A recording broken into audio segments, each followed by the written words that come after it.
ലോകത്തിൽ ഏറ്റവും എളുപ്പം പറ്റിക്കാൻ കഴിയുന്ന ആരെയാണെന്ന് ചോദിച്ചാൽ ഉത്തരം മലയാളികളെയാണ്, അല്ലേ? തീർച്ചയായിട്ടും. അതിൻ്റെ ഏറ്റവും അവസാനത്തെ തെളിവും വന്നിട്ടുണ്ട്. ഇനിയും തുടരും. ഇതുകൊണ്ട് അവസാനിക്കുന്നില്ല, ഇതൊരു അവസാനമല്ല. അതായത് വിദ്യാഭ്യാസപരമായി മുന്നോക്കമാണെങ്കിലും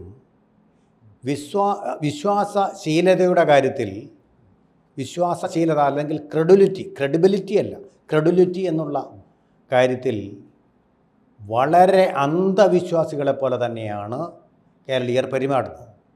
ഈ മന്ത്രവാദങ്ങളിലും അതുപോലുള്ള അന്ധവിശ്വാസങ്ങളിലുള്ള വിശ്വാസം തന്നെ അവരുടെ ക്രെഡിബിലിറ്റിയുടെ ഉദാഹരണമാണ്. ഒരമ്മാവൻ തൻ്റെ അനന്തരവളവെ കൊന്നത് ഇതിൻ്റെ പേരിലാണ്. അദ്ദേഹത്തിൻ്റെ കഷ്ടപ്പാടുകളൊക്കെ അറുതി വരുത്തണമെങ്കിൽ ഈ കുട്ടിയുടെ അറുതി വരുത്തണം, കൊന്ന് കിണറ്റിലങ്ങ് എറിയുക. ഇത്ര പൊട്ടന്മാരിവിടെ ജീവിച്ചിരിപ്പുണ്ടോ? ഇലവന്തിട്ട അവർക്ക് സാമ്പത്തികമായിട്ട് ഉയരണമെങ്കിൽ 2 സ്ത്രീകളെ കൊല്ലണമെന്നായിരുന്നു. ഒരു മന്ത്രവാദി എന്ന് പറഞ്ഞു, അറബി മാന്ത്രികമായിരുന്നു. അതിൻ്റെ ഫലമായിട്ട് 2 പേരെ അവിടെ കൊന്നു. ഇലവന്തിട്ടയല്ല, പത്തനംതിട്ട ജില്ലയിൽപ്പെട്ട ഇലന്തൂർ എന്നുള്ള സ്ഥലം, ഇലന്തൂർ എന്ന് പറഞ്ഞ പ്രദേശത്താണ്. 2 അടുത്തടുത്ത് വരും. അപ്പോൾ അങ്ങനെ ധാരാളമായിട്ട് ഇപ്പോഴും നടക്കുന്നുണ്ട്. അങ്ങനെ തന്നെയാണല്ലോ ഈ ചെന്താമര തൊട്ടടുത്ത വീട്ടിലെ പാവപ്പെട്ട സ്ത്രീയെ കൊന്നത്. തൻ്റെ ഈ ദുരന്തങ്ങൾക്കെല്ലാം കാരണം ആ സ്ത്രീയാണ്. ആ വീട്ടിലുള്ള മുഴുവൻ പേരെയും കൊല്ലാൻ തയ്യാറാണ്. കൊല. ഇനി വേറൊരു ഭാഗത്ത് ധനപരമായ പ്രശ്നമാണ്. ധനപരമായ വിശ്വാസശീലത എവിടെല്ലാം എത്തിക്കുന്നു. ഉദാഹരണത്തിന് കേരളത്തിലെ ഏറ്റവും പ്രചാരമുള്ള ഒരു പത്രത്തിൻ്റെ സിസ്റ്റർ കൺസേൺ എന്നുള്ള പേരിൽ വന്നതാണ് ഇൻ്റഗ്രേറ്റഡ് ഫൈനാൻസ്. അപ്പോൾ അത് വിശ്വാസശീലത എന്ന് പറയാൻ പറ്റത്തില്ല. മലയാളികൾ ഏറ്റവും കൂടുതൽ വരുത്തുകയും വിശ്വസിക്കുകയും ചെയ്യുന്ന ഒരു പത്രം, പേര് പറയുന്നില്ല, അവിടെ ആയിക്കട്ടെ. അതിൻ്റെ ഭാഗമായിട്ടുള്ള ഇൻ്റഗ്രേറ്റഡ് ഫൈനാൻസ് അതിലെഴുതി വെച്ചിരുന്നു sister concern of Malayala Manorama.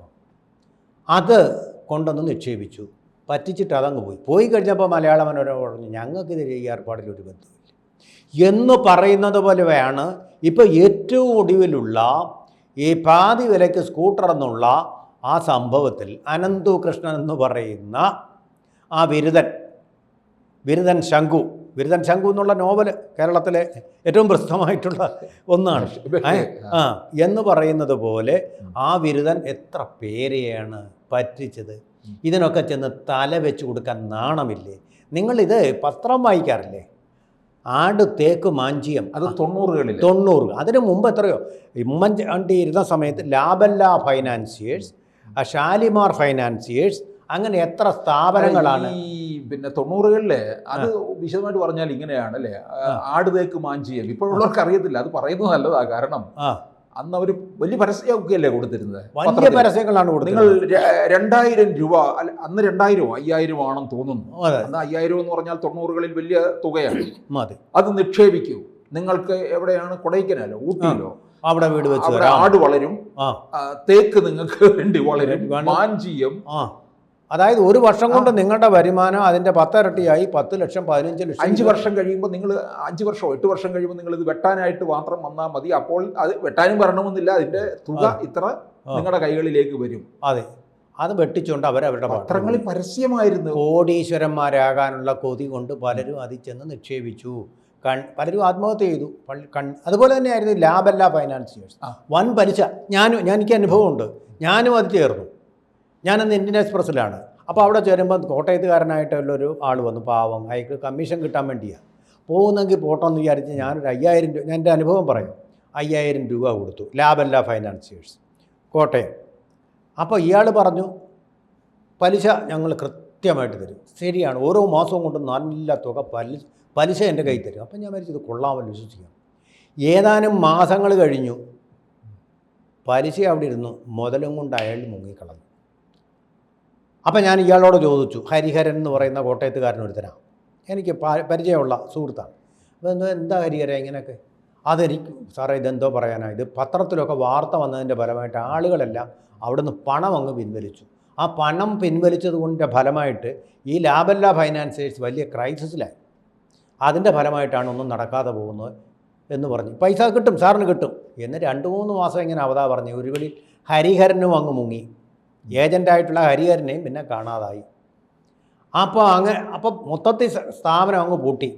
ഉമ്മൻചാണ്ടിയുടെ ഭരണകാലത്താണ് ഞാൻ ഉമ്മൻചാണ്ടിക്ക് പരാതി അയക്കുന്നു. അല്ല, ആ കാലഘട്ടത്തിൽ ഒരുപാട് ഫൈനാൻസിയേഴ്സ് ഇങ്ങനെ രംഗപ്രവേശം ചെയ്തതാണ്. ലാഭെല്ലാം ഉണ്ട്. എനിക്കറിയാം, അതെല്ലാം തിരുവനന്തപുരത്തെ നെയ്യാറ്റിൻകര ഭാഗത്ത് തന്നെ എത്രയോ ഇതുപോലെ പണം നിക്ഷേപിച്ചവര് ഉണ്ടെന്നറിയാമോ?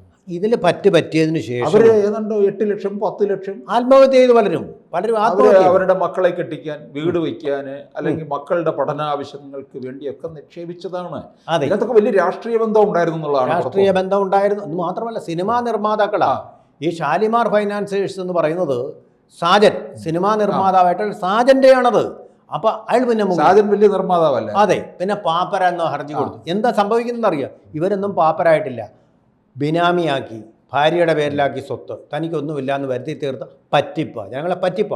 അപ്പോൾ ഇങ്ങനെ പറ്റിപ്പുള്ള സമയത്ത് തന്നെയാണ് നമ്മൾ അതിൻ്റെ ഒരു തുടർച്ച തന്നെയാണ് പാതി വിലയ്ക്ക് സ്കൂട്ടർ എന്നുള്ള ഈ പരിപാടി. സ്കൂട്ടർ മാത്രമല്ല, വേറെ എന്തൊക്കെയോ ഗൃഹോപകരണങ്ങളൊക്കെ ഉണ്ടെന്ന് ഇതിന്റെ ഒരു വിജയം എന്ന് പറയും സാജൻ എന്ന് പറയുന്നത്. അതിനിടയ്ക്ക് വേറൊരു സംഭവം ഉണ്ടായിട്ടുണ്ട്. ഈ പത്രങ്ങളിൽ വരുന്നതാണ്, ഞങ്ങൾ പുതിയ ഫ്ലാറ്റിന് കല്ലിടുന്നു, ഇന്ന് തന്നെ ബുക്ക് ചെയ്യുക.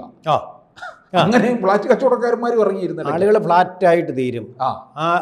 ഇങ്ങനെ വിശ്വാസശീലത കൊണ്ടാണ് ഇങ്ങനെ ആൾക്കാർ ചെന്ന് പെട്ടുപോകുന്നത്. നമ്മുടെ വിശ്വാസം ഒന്ന് ആലോചിക്കണ്ടേ, സ്കൂട്ടർ പകുതി വിലയ്ക്ക് നിങ്ങൾക്ക് കിട്ടും. ഏതെങ്കിലും ഒരു ഡീലറുടെ അടുത്ത് ചെന്ന് ഇങ്ങനെ കിട്ടാൻ സാധ്യതയുണ്ടോയെന്ന് ഒരു വാക്കൊന്ന് ചോദിക്കാൻ, അല്ലെങ്കിൽ ഫോണിൽ വിളിച്ചൊന്ന് ചോദിച്ചാൽ പോരെ. നമ്മുടെ ഈ സൂപ്പർ മാർക്കറ്റുകളിലൊക്കെ അല്ലെങ്കിൽ മറ്റ് ഇലക്ട്രോണിക്സ് കടകളിലൊക്കെ ഇപ്പം എന്താ പരസ്യം വരുന്നത്? ഇന്ന് 48 മണിക്കൂർ കച്ചവടം, രാത്രിയിലും കച്ചവടം, പകുതി വിലയ്ക്ക് സാധനങ്ങൾ കൊടുക്കും. ഇത് എന്താണ് നമ്മൾക്കിത് ആലോചിക്കാൻ കഴിയാത്തത്? കെട്ടിക്കൊണ്ട് അങ്ങ് പോവും. അപ്പൊ മാൾ എന്ന് പറഞ്ഞാൽ വലിയ വിശ്വാസം ആൾക്കാർ. അല്ല, ഇതിനകത്ത് എങ്ങനെയാ ഒരു കച്ചവടക്കാരന് അവന്റെ ലാഭമില്ലാതെ നമുക്ക് എന്തെങ്കിലും കിട്ടുമോ? ഒറ്റ ചോദ്യം. അപ്പൊ എന്തുകൊണ്ടാണ് വിജയനാഥൻ അതിന്റെ രഹസ്യം അറിയാമോ? എന്തുകൊണ്ടാണ് പകുതി വിലയ്ക്ക് ഇത് കച്ചവടം ചെയ്ത് തീർക്കുന്നത്? മനസ്സിലായോ എൻ്റെ രഹസ്യം? ശരിക്കും പറഞ്ഞാൽ അത് കേടായതും പഴയതും അവർക്ക് വിൽക്കാൻ പറ്റാത്തതുമായ സാധനങ്ങളാണ്. വിറ്റഴിക്കണം. അവരുടെ അതെ സ്പേസ് ലാഭിക്കണം. കടയുടെ സ്പേസ് ഉണ്ടല്ലോ, അത് വളരെ പ്രധാനമാണ്. മനസ്സിലാവും. അതെല്ലാം കൂടെ കൂട്ടിയിട്ടിരുന്ന ഒറ്റ മനുഷ്യനും വരില്ല. അതൊരു സൈക്കോളജിയാണ്, ബയറുടെ ഒരു സൈക്കോളജിയാണ്. ഇപ്പോൾ നമ്മളെ ഈ മുറിയിൽ എല്ലാം കൂടെ കൂട്ടിയിട്ടിരിക്കുകയാണെങ്കിൽ വരില്ല. അതിന് സ്പേസ്. അതാണ് റെയ്മോൺസിൻ്റെ ഒക്കെ ഷോറൂമുകൾ നിങ്ങൾ പോയി നോക്കൂ. അവിടെ നിന്ന് മനുഷ്യ സ്പേസ് ഉണ്ട്, ബ്രീത്തിങ് സ്പേസ് ഉണ്ട്, അതുണ്ടാവണം. അതില്ലെങ്കിൽ ആളുകളെ ആകർഷിക്കാൻ പറ്റില്ല. അപ്പോൾ ഇവർക്കിത് വാടകയ്ക്ക് എടുക്കാനുള്ള തറ വാടക കൊടുക്കാനുള്ള സൗകര്യങ്ങളൊക്കെ ഉള്ളവരാണ് വിജയിക്കുന്നത്. അപ്പോൾ അത് വിറ്റഴിക്കാൻ വേണ്ടി നടത്തുന്ന തന്ത്രമാണ് പാതിരാ സെയിലെന്ന് പറഞ്ഞ് ഉറക്കമിളച്ച് കുഞ്ഞുകുട്ടി പരാതികളുമായി കാറും എടുത്തുകൊണ്ട് പോയി വാങ്ങിച്ച് ഞങ്ങൾക്ക് ഭയങ്കര ലാഭത്തിന് കിട്ടിയെന്നും പറഞ്ഞ് കൊണ്ടുവരും. ഇതാ മനുഷ്യൻ്റെ. അതുപോലെ പകുതി വിലയ്ക്ക് സ്കൂട്ടർ കിട്ടുന്ന ഒരു ആർത്തി മനുഷ്യൻ്റെ. ഇതിൻ്റെ പിന്നിൽ വിജയത്തിൻ്റെ രഹസ്യം എന്ന് പറഞ്ഞാൽ ജനങ്ങൾക്കിടയിൽ വളരെ സ്വാധീനമുള്ള രാഷ്ട്രീയ സാമൂഹിക പ്രവർത്തകരായിട്ടുള്ള ആളുകളെ ഈ അനന്തു കൃഷ്ണൻ എന്ന് പറയുന്ന ബിരുദൻ കൊണ്ടുവന്നു, അവരെ ഉൾപ്പെടുത്തി. അവർക്ക് വേണ്ട പബ്ലിസിറ്റി ആവശ്യമുള്ളവർക്ക് അത് കൊടുത്തു, രാഷ്ട്രീയമായിട്ട് ധനം ആവശ്യമുള്ളവർക്ക് അത് കൊടുത്തു. ഇപ്പോൾ അങ്ങനെ പലതരത്തിലുള്ള സൗകര്യങ്ങളും ചെയ്തു കൊടുത്ത് അവരെ വിശ്വാസത്തിലെടുത്ത് അവരെ കൊണ്ട് പറയിപ്പിച്ചു, അവരെ കൊണ്ട് പിരിവും നടത്തി. ഇപ്പോൾ പറയുന്നുണ്ട് പലരും എനിക്കിതിലൊരു പങ്കുമില്ലെന്ന്. പക്ഷേ ഇതിനോട് ചേർന്ന് പ്രവർത്തിച്ചിരുന്നു. ഈ ഫ്രോഡിനോടൊപ്പം ചേർന്ന് ചിലർ മുങ്ങി, ചിലർ മുൻകൂർ ജാമ്യം എടുത്തു, അങ്ങനെയൊക്കെ നിൽക്കുകയാണ്. പക്ഷേ ജനങ്ങളെ പറ്റിക്കുന്നതിൽ അവർക്കൊരു പങ്കുണ്ട്. മനോരമയ്ക്ക് ഒരു പങ്കുണ്ടായെല്ലാം കേസ് അതിൻ്റെ വഴി കൂടെ നടക്കും. വീണ്ടും ഇനിയിപ്പോൾ കുറച്ച് നാളുകൾ കഴിയുമ്പോൾ, ഇതൊന്നും മറന്നു കഴിയുമ്പോൾ പുതിയ അവതാരങ്ങൾ ഉണ്ടാകും. വീണ്ടും മലയാളികൾ ഈ കെണിയിൽ പെട്ടുപോകും, ഒരു സംശയമില്ല. അതുപോലെ തന്നെയാണ് ഈ സോഷ്യൽ മീഡിയയിൽ ചില വാർത്തകൾ. കേന്ദ്രം എന്നോട് ഒരാൾ വന്ന് ഒരു വൈകുന്നേരം സായാഹ്ന സവാരിക്കിടെ, ശരിയാണോ ഈ മോദി രാജിവെക്കാൻ പോകുന്നു? ഞാൻ പറഞ്ഞു നിങ്ങളോട് ആരാ ഇത് പറഞ്ഞു? അല്ല, ഇത് സോഷ്യൽ മീഡിയയിൽ കിടക്കുന്നു. ഞാൻ സോഷ്യൽ മീഡിയയുടെ സോഴ്സ് എന്താ അതൊന്നും അറിയാൻ പറ്റില്ല. സോഷ്യൽ മീഡിയ എന്ന് പറഞ്ഞാൽ അങ്ങ് വിശ്വാസശീലത. അത് നോക്കി മരുന്ന് കഴിച്ച് അപകടത്തിൽപ്പെട്ടവരുണ്ട്, മരിച്ചവരുണ്ടോയെന്ന് അറിയാൻ വയ്യ. അതിനകത്ത് നോക്കി എന്തെങ്കിലും വിഡ്ഢിത്തങ്ങൾ എഴുതിയിരിക്കുന്നത് കണ്ടുകൊണ്ട് മരുന്ന് കഴിക്കുക, അത് മരുന്നാണെന്ന് വിചാരിച്ച്. ഓതറൈസ്ഡ് ഡോക്ടറെ പോയി കാണണം. അതുപോലെ തന്നെ ഓതറൈസ്ഡ് സൈറ്റുകളിൽ നിങ്ങൾ പോകാൻ പാടുള്ളൂ. ഈ മര്യാദകളും ഒന്നും, ഈ വിദ്യാഭ്യാസം ഉണ്ടെങ്കിലും മലയാളിക്ക് പൊതുവെ വിവരമില്ലെന്നുള്ളതാണ് വലിയൊരു വാസ്തവം. സാമാന്യ ബോധമില്ലെന്നുള്ളത്, കോമൺ സെൻസ് ഇല്ലെന്നുള്ളത് വലിയൊരു കഷ്ടമാണ്. അപ്പോൾ ആ മണ്ണ് ഇതുപോലെയുള്ള തട്ടിപ്പ് ഫ്രോഡുകൾക്ക് വളക്കൂറുള്ള മണ്ണാണ്. അതാണിപ്പോൾ ഇനിയും സംഭവിക്കാം.